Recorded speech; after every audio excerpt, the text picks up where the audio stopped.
నమస్కారం అమ్మా. నమస్కారం. రేపు ఎలక్షన్స్ ఉన్నాయి కదమ్మా, మా పార్టీకి ఓటేసి మమ్మల్ని గెలిపియండి అమ్మా. ఏం ఓటేసి మేడం? మేము ఎన్నిసార్లు ఓటేసినా కానీ మా బతుకులు అయితే మారతలేవు కదా. మీ బతుకులకు ఏమైందమ్మా? మా బతుకుల గురించి చెప్పమంటారా మేడం? నాకు 4 బిడ్డలు. నా చిన్న కూతురు పుట్టినప్పుడు ఆయన చనిపోయిందమ్మా. నేను కూలి కేకులు చేసుకుంటూ వాళ్ళని ఆదుకుంటాను. నా పెద్ద బిడ్డ అందంగా ఉంటుందని మా అల్లుడు వరకట్నం లేకుండానే చేసుకున్నాడు. నా రెండో బిడ్డకి ఉన్న అరకరం ఇచ్చి చేసినాను. నా మూడో బిడ్డ ఆమె 10 సంవత్సరాల నుంచి కష్టపడి ఎన్నో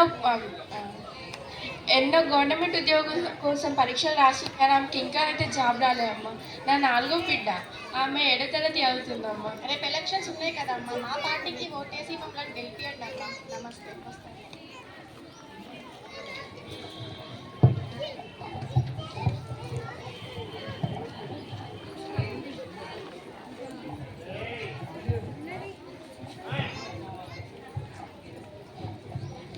ఎలక్షన్ల తర్వాత అందరికీ నమస్కారం. మీరు చూస్తున్నది కాకతీయ ఛానల్. వార్తలు చదువుతున్నది సహృదయ్. ఈరోజు వార్తల్లోని ముఖ్యాంశాలు. ఈ మధ్య జరిగిన ఎలక్షన్లలో కాంగ్రెస్ పార్టీ ఘన విజయం సాధించింది. ముఖ్యమంత్రిగా రేవంత్ రెడ్డి గారు ప్రమాణ స్వీకారం చేశారు. ప్రమాణ స్వీకారం చేసిన తరువాత తనిచ్చిన వాగ్దానాలన్నింటినీ 100 రోజులలో నెరవేరుస్తానని మాటిచ్చారు. వార్తలు సమాప్తం. నమస్తే.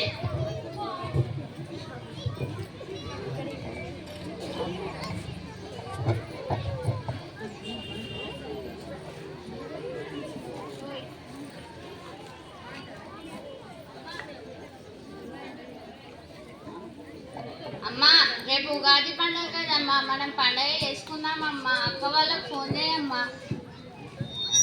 వద్దే, మన దగ్గర డబ్బులు లేవు కదా, ఎప్పుడైనా ఉన్నప్పుడు చేసుకుందాం పట్టు. ఏమద్దమ్మా, చేసుకుందాం. నేను అక్క వాళ్ళకి ఫోన్ చేద్దామ్మా. వద్దే. హలో పెద్దక్క, రేపు ఉగాది పండుగ కదా, అమ్మ నన్ను రమ్మంటుంది. చిన్నక్కకు ఫోన్ చేసి ఇద్దరు కలిసి రండి అక్క.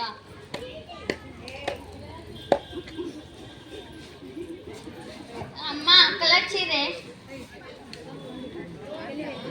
అక్క, ఏం తెచ్చినవే?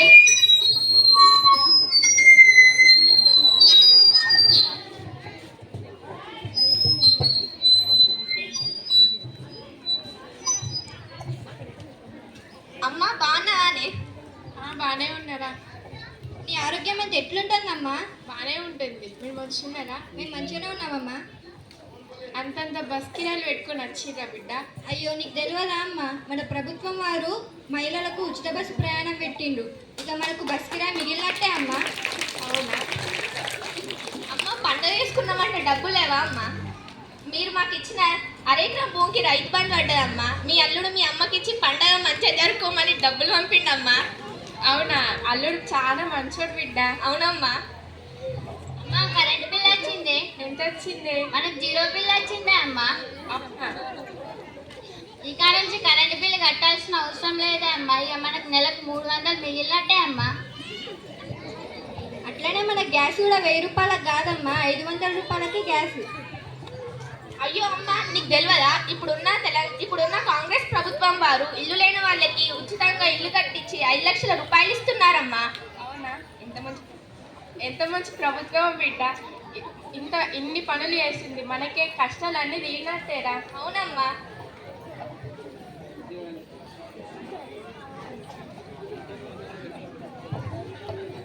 మంచిగా ఉన్నావా చెల్లా? ఊక చదువుతూనే ఉంటావా? ఇక 10 సంవత్సరాల నుండి చదువుతూనే ఉన్నావు, పరీక్షలు రాస్తూనే ఉన్నావు. ఇకనైనా జాబ్ వస్తుందా లేదా? పెళ్ళెప్పుడు చేసుకుంటావు? ఇక ఎంత మంచిగా రాసింది.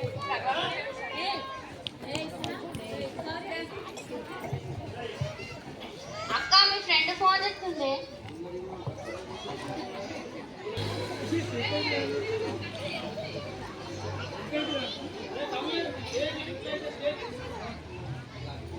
హలో,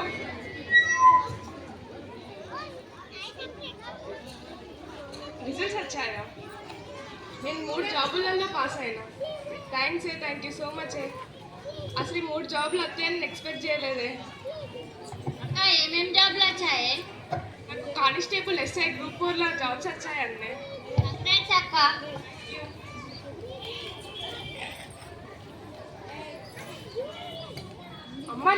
జాబ్లు వచ్చాయంటే.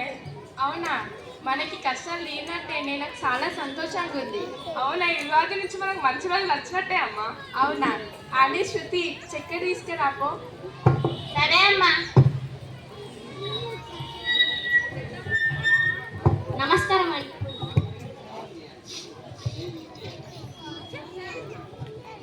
నమస్కారం అండి. మేము కాకతీయ ఛానల్ నుండి వచ్చాము. నమస్కారం. మీ అమ్మాయికి 3 ఉద్యోగాలు వచ్చాయి కదా, ఒక తల్లిగా మీకు ఎలా అనిపిస్తుంది? నాకు చాలా సంతోషంగా ఉంది. నాకు ఎట్లా చెప్పాలో నాకు మాటలు వస్తాయి. మీరు చెప్పండి, మీకు ఈ సక్సెస్ ఎలా అనిపిస్తుంది? నేను చాలా ఆనందంగా ఉన్నాను సార్. అసలు ఈ సక్సెస్ వస్తుందని నేను అస్సలు ఊహించలేదు సార్. మీ విద్యాభ్యాసం గురించి చెప్తారా?